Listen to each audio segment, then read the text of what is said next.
Welcome to Loud and Clear, a program geared toward the younger generations.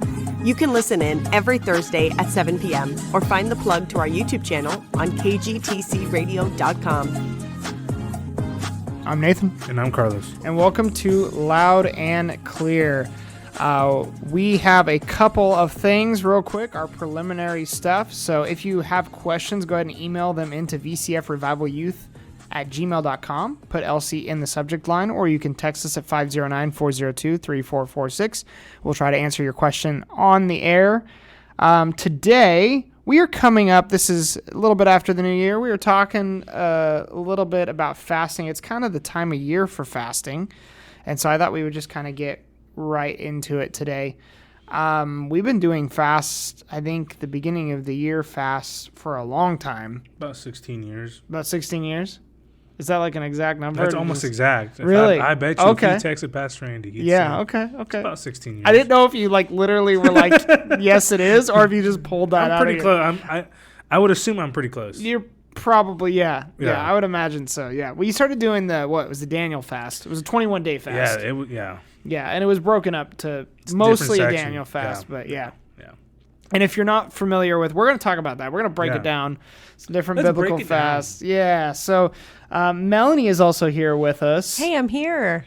And you have some questions about fasting as well. I do. And so I don't know, should we go ahead and talk about things first a little bit, defining some things? Yeah, or do please. Okay. What is I mean, there might be some people listening that are like, I've heard about it, but I don't really know what it is. Yeah. So what's fasting, guys? So Tell me about it. So fasting, your actual definition is abstaining from food. Yeah.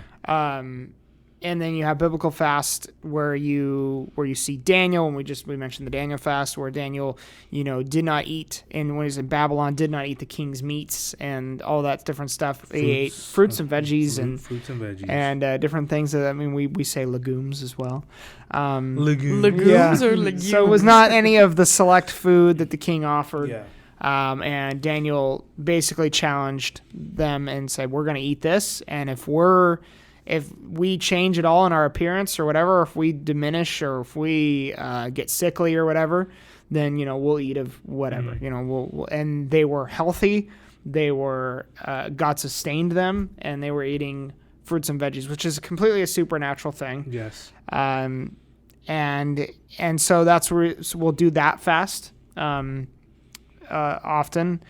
Another fast that you see is just abstaining from food altogether, a true liquids fast only, which is a difficult fast. That is a difficult fast because technically it's supposed to be clear too. Yeah. Like a clear juice. Which or we've all water, cheated on that, I bet. Yeah, I mean, coffee's not clear. Yeah.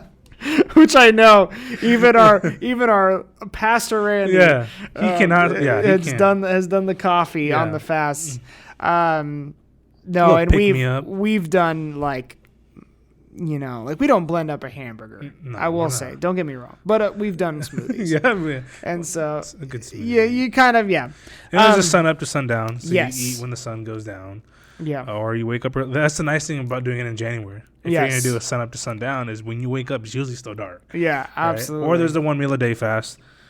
So are those technically different, or are they kind of just the same thing? No, they are different because sun up to sundown, you only eat when it's dark. A 1 meal a day, you could eat in the middle of the day, but you can only get 1 meal. And so is more the one meal a day more just like we're fasting a couple meals, and that's not necessarily specific, that fast specifically in the Word of God, or is it more, because I know sun up to sundown is in the Word of God specifically. Is the 1 meal a day specifically in the Word of God? I don't think that one is. No, I think that's just like we're doing a partial liquid fast, right? Yes. Okay, that makes sense to me. Okay, and I wanted to clarify that because I have had people say, well, there's a difference between the two. Mm-hmm. Okay, and so usually I usually do 1 meal, but it's a very long, elongated meal. Yeah. It's like when it gets dark. I don't get up early and eat in the morning, but I will do an evening. Once it's dark, it's game on. Yeah, I think which there's kind of a simple definition here that I like about fasting. It says fasting is setting aside physical nourishment to focus on God through prayer, humility, and dependence on Him. Yeah, absolutely. And that's really, and I honestly, the way I view fasting is it's an outward expression of what's going on the inside. Yeah. Right. So we're really saying, God, I need food, but I want you more. Yes. Yeah. Like, I need food to survive, but God, I need a word from you more. Yeah. God, yeah. I need food, but I need revelation more. God, Yeah. I need food, but I want your presence more. Yeah. And it really is. It's such a humbling thing, and because it takes humility. Yes. Yeah. I mean, it takes humbling yourself and saying, God, I need something from you. Yeah. Yeah. And maybe you're like, I don't really need anything. Life's great. Then fast for something else. Yeah. You know what I mean? Yes, Fast for yes. a family member to come to Christ. Fast Yeah. for whatever. I mean, it's not. I mean, the truth is, we're not. I wouldn't say specifically fast for a specific reason. Yeah. But I will say fasting. We've seen a lot of miraculous things happen Yeah. in our fast. Yeah. Through our congregation and in our leadership with fasting. Yeah. But yeah, I think we should all partake. I would say one thing is, when it comes to fasting, is if you're going to fast, it's between you and God. Yes. Yeah. Try not to make it this. Well, are you fasting? Are you? Yeah. Exactly. Yeah. Because I think that's what the Pharisees did, and Jesus called that out hard. Yes. Yeah. And there was no reward for them, and Yeah, so I yeah. think it's a very personal thing. Yes. Even yeah. though we're doing it as a congregation, it's a very personal thing still. I think so. Keep that between you and God. Even the type of fast. I mean, because you don't want to compare. The last thing you want to do is compare. Exactly. Oh, I'm better because I'm doing the Daniel fast and they're Yes, doing. yeah. It's all this. It's the heart posture that matters. Yes. Exactly. And so, whatever you can do, whatever you feel. Maybe you don't feel led to do anything, and that's fine too. There's no judgment for that. But I can guarantee you'll be blessed if you do partake. Yeah, absolutely. Yeah, and our heart should always be, this is a desperation for God. This is a desperation for Him, and so it should never. You're spot on. It should never be a comparison thing. I think in church community culture, you hear it, and I remember in high school, what are you doing? Yeah. And it was like.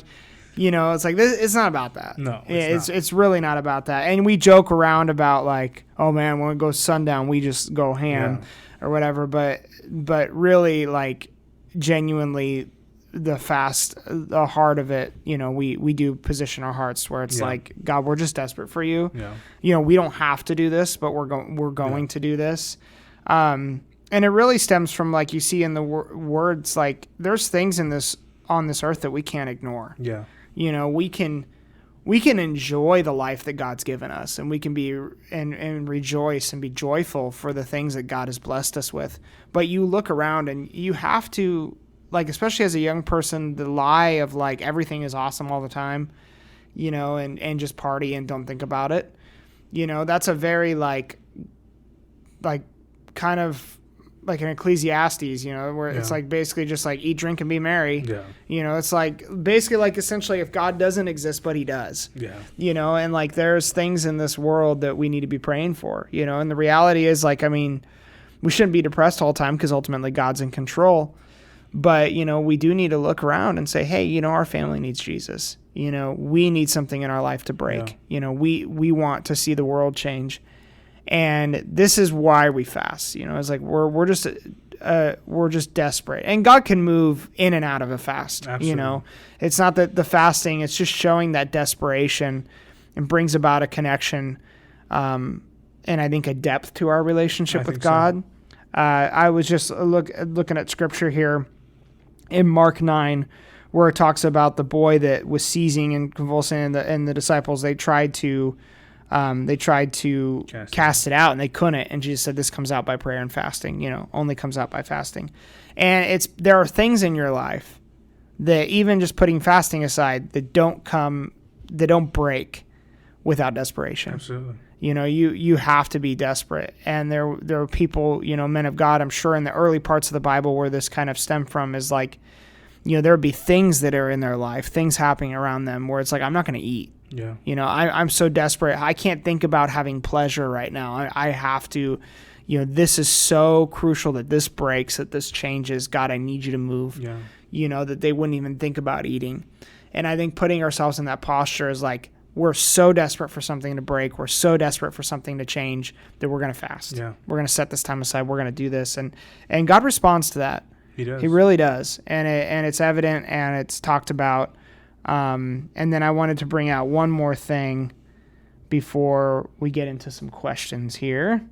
And just real quickly too, I mean, in Matthew chapter 6, chapter 6, verse 16, Jesus says, whenever you fast, Yes. don't be gloomy like the hypocrites. Yes. And so, like, I wanted to bring out, we're not just like, oh, I'm not going to eat food, so we're going to be, like, gloomy and doomy and depressed.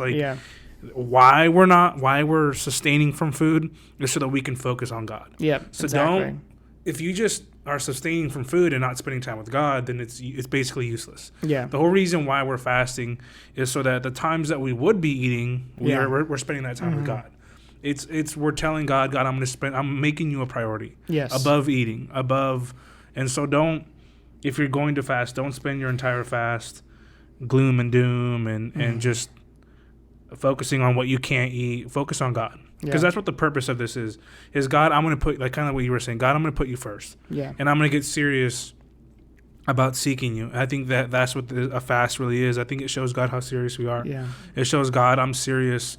And God, I want to see something happen. Yeah. I want to see you move. God, I want to see an outpouring. God, I want you to move freely. And I think why it's so powerful for a congregation to do it is you're one mind and one accord. Yeah. And there's so much power in that when a body is unified. Yes. And we're all crying out for God, and we're all desperate, and we're all showing God, I'm serious. God, I want to see you move.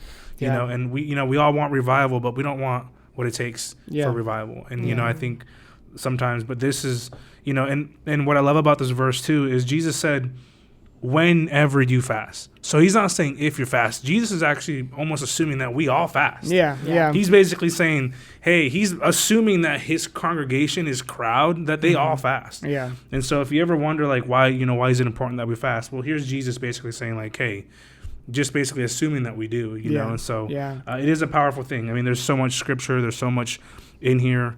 If you don't know a whole lot about fasting, dig for yourself. Dig in here, and you'll find a lot of things in there. Yeah. And it's crazy how there's, like, not that we do not do it for physical, like, nutrition type things. We're not just like, there's people that like, oh, I'm going to fast 24-hour fast for a cleanse or whatever. But, you do get benefits. You do. And it's funny how there's a cleansing that happens in your body.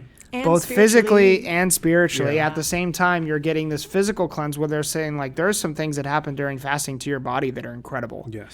The things can be reversed. Things can happen that it's like crazy. And it's like that. I think the same thing in the spiritual. Yeah. And so it's cool that God usually reflects things spiritually in the physical as well, and vice versa. Well, I think it's powerful too. Like, I mean, for us, it's, in America especially, it's common for us to eat 3 meals a day. Yeah. Back then, that wasn't common. Not everybody got 3 meals a day. And so fasting for people in the Bible, that took guts.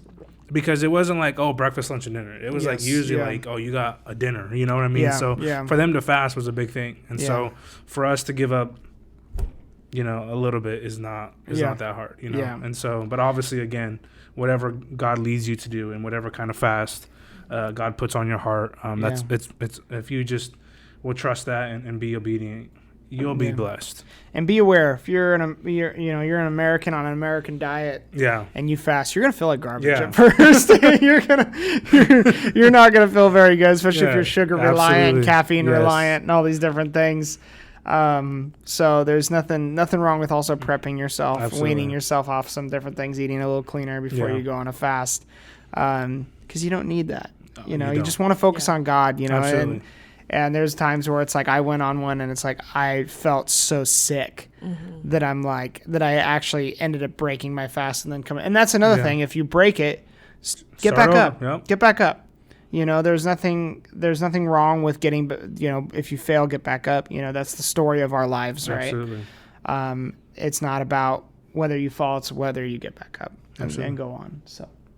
Well, and we kind of talked about before we started the program, like, fasting your phone, fasting your TV, fasting your whatever is not really a true fast, but pairing it with your fast, like, obviously the food fast is literally essential.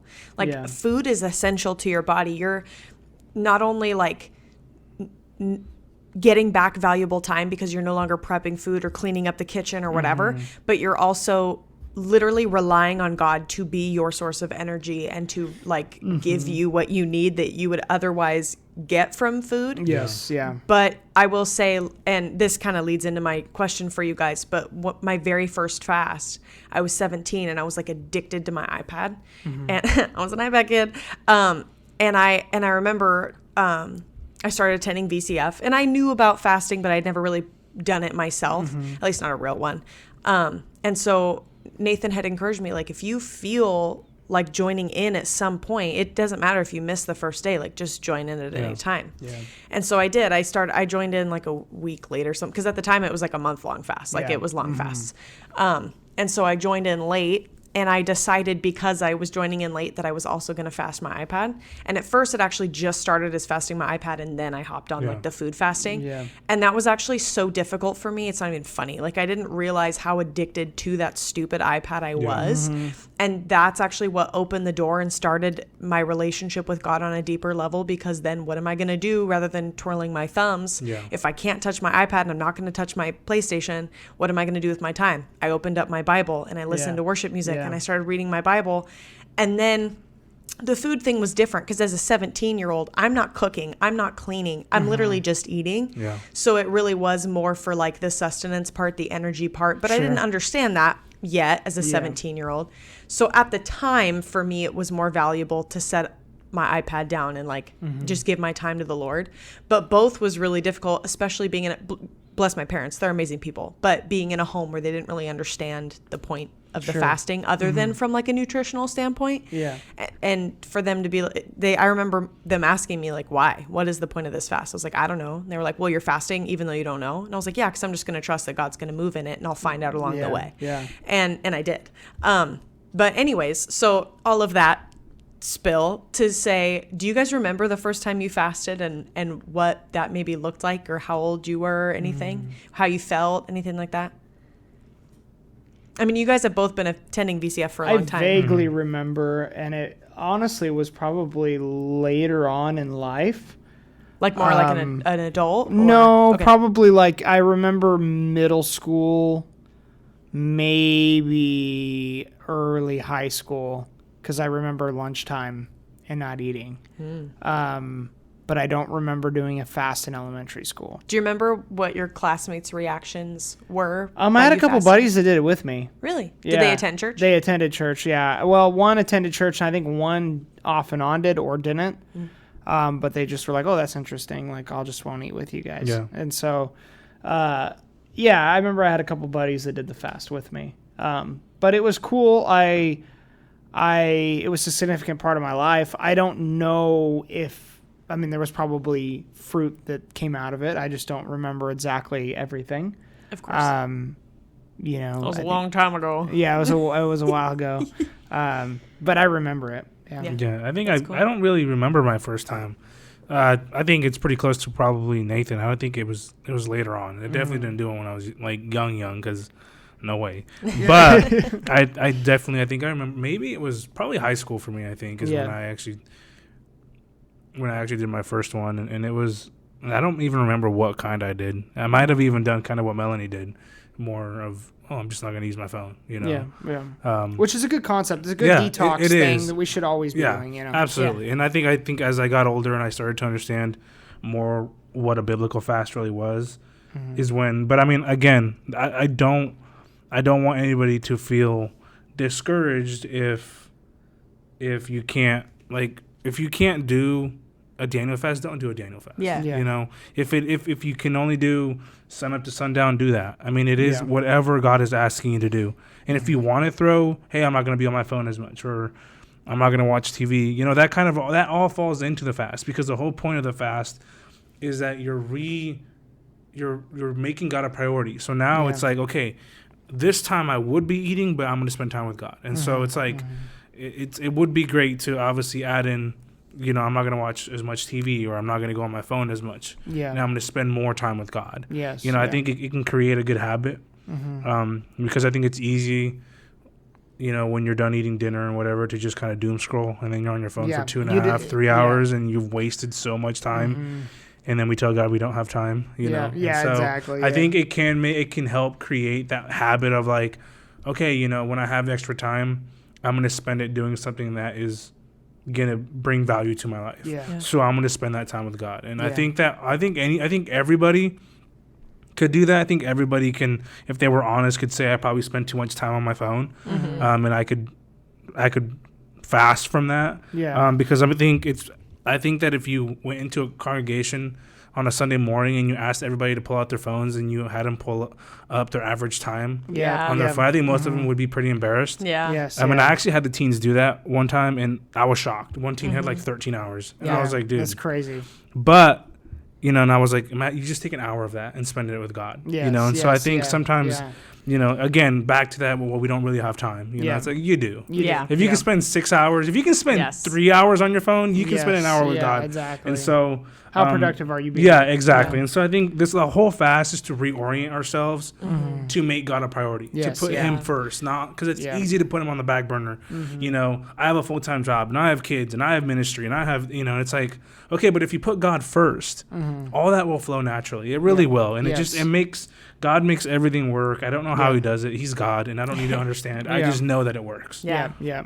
No, and that's good. And I think, honestly, if you fast food, I think that there's going to be a check in your spirit about your phone time. Absolutely. As well. For sure. Yeah, 100%. Because I think you'll go, if I'm fasting food and I'm putting this down, but I'm doing this, like this doesn't add up. This doesn't make Exactly, sense. yeah. As to where sometimes I would think when it's the opposite, you might fast your phone, but you still eat. Sometimes it doesn't go the same way. No, Yeah. because then Yeah. instead of being on your phone, you're going to eat a bag of Cheetos. Yeah, exactly. Like, Yeah. Because you're bored. just, yeah. Exactly. Yeah. Exactly. I eat because I'm bored a lot. Well, I will say Pastor Randy texted me, and they started fasting in 2010. Okay. So you would have been like a freshman, yeah, no, that's and that's, we would have been yeah, like that makes seventh sense. graders. Remember, I so- said 16. 16 Yeah, you years. did. It's pretty close. I nailed No, it. that's I that's nailed true. it. Yeah, You yeah. literally Coming called on it. 2026. That's crazy. We are in 2026 as when you is- hear this, When you yeah, hear this. that's pretty crazy. That's nuts. With the last few minutes that we have, obviously we encourage anybody to do these things at some Sure. point, fasting, water baptism, things like that. But with water baptism, we tell people like we encourage people not to do it if they don't fully understand what it means. Yeah, So that's a good what do you guys feel like as far as fasting? Would you say that somebody shouldn't fast if It's they a don't little fully different. understand? I think it's a little different because I think that Pastor Cindy, when she did her first fast, she had no idea what it was. And she just heard the word fast. And so she did it with not knowing the full details and just kind of took it one day at a time. So I think knowing the basics, knowing that it's abstaining from eating to pursue God, and if you know that, which you just learned today, maybe, do it. Yeah, I think we have to be careful. We're not so focused on head knowledge. Yeah. On some of this stuff. Even if, like I tell people all the time, people will be like, well, I've been reading my Bible every single day and I'm just not getting anything. Your spirit is, though.